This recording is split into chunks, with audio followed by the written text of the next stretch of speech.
বিয়ে হলো দুটি মনের মিলন, দুটি পরিবারের এক হওয়া, দুটি হৃদস্পন্দন একে অপরের মধ্যে বিলীন হয়ে যাওয়া। কিন্তু নিজের বাড়ি ছেড়ে যখন পরিবারের সবার আদরের সেই ছোট্ট মেয়েটি কোলের বেশে বেরিয়ে আসে, সেই পিছনে ছেড়ে যায় অনেক মধুর স্মৃতি। আর আবার কবে যে দেখা হবে সেই প্রশ্নটি।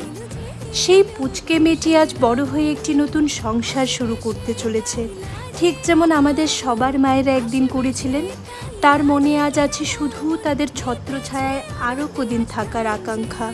ঠিক তাই হয়তো চিরজীবন তার সব গল্পের মধ্যে লুকিয়ে থাকে বাপের বাড়ির টান। সেই মা বাবার ছোট্ট মেয়েটি আজ জলে ভরা চোখ আর উৎসাহে ভরা মন নিয়ে চলল তার নিজের সংসার গড়তে।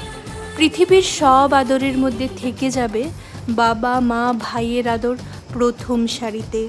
আমরা যেন চিরকাল প্রিয় হয়ে থাকি আমাদের সেই ফেলে আসা বাপের বাড়িতে।